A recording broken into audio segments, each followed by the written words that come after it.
The last few months have felt pretty good for anyone invested in gold and silver. Things have been going on an up trend. Are the Chinese scheming to take all the world's gold? Why are the Chinese accumulating so much gold? Are they responsible for this sudden move in prices we experienced over the last 2 months? And what evidence do we have that points to the fact that the Chinese have been buying gold hand over fist? You and I, we're going to cover that in this video. Let's get started right now.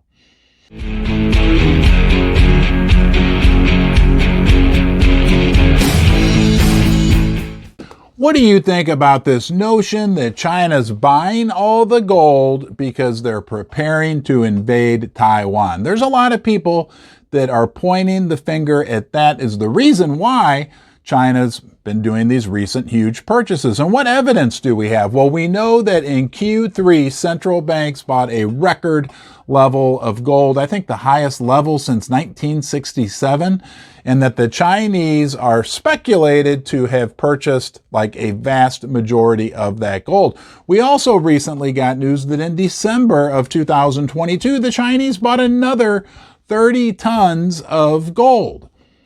And what do you think about this Chinese semiconductor situation? It's vastly underreported in the mainstream media, but we basically shut down their high-tech industry just a few short months ago. Basically told Americans working in China in the semiconductor industry, you have a choice. Either come home within the next 24 hours or you will have rescinded your U.S. citizenship. So tensions between the United States and China are at a very high level. And countries around the world are afraid of the U.S. dollar because many people outside the United States feel that the U.S. has weaponized the dollar. That if they do something that the U.S. doesn't agree with, the government will just take their money, take their reserves, similar to what happened with the Russians during the Ukraine situation. And the data we get from the Shanghai Gold Exchange, well, it shows super high level of gold purchases in China, and premiums are at historically super high levels in China. Let me read to you something that TD Securities recently said about the gold situation in China.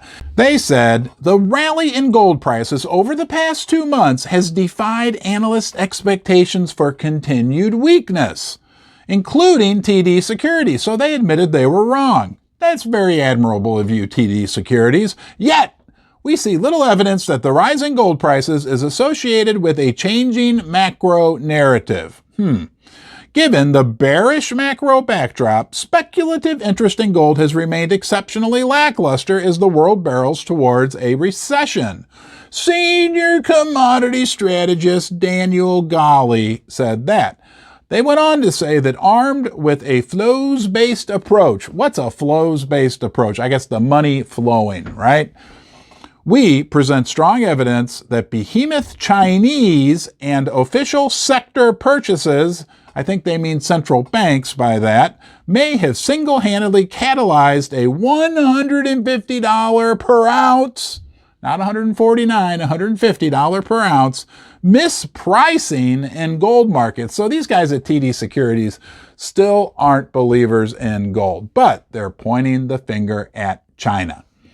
And these countries look at gold as a hedge against sanctions, protection against sanctions. They'd rather hold gold than U.S. dollars because they're afraid that if they cross the United States, their dollars will be confiscated. And we've talked about this a lot, right? We know gold is gaining favor as a reserve asset, right? The world is bifurcating. And on the East, they're moving more toward real assets, gold and silver. You know, the whole BRICS situation, Saudi Arabia, oil for gold. It's getting very interesting on a geopolitical level. I'm the lucky one. You decided to join me today, right now, right here in Ron's Basement. Thank you from wherever in the world you are. We are just a sliver of the population. We like to dive a little deeper. If you get some value from my video, please subscribe, give the video a thumbs up, leave a comment in the comment section below. We love to hear your opinions, get to know you, and learn from you. There's also the reopening of the economy in China, and they have a massive, huge, multiples of the United States number of people.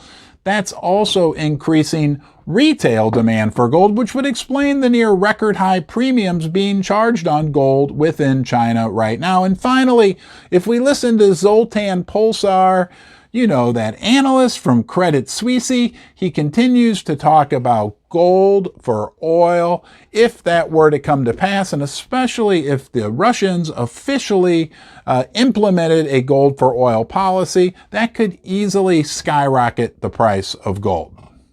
Let me know what you think. We can look at the hard evidence and the soft evidence and come to a conclusion. Is China responsible for this recent uptick in the gold and silver price? Does it make sense that they would be doing this? When we look at the big picture, the forest through the trees, to me it does.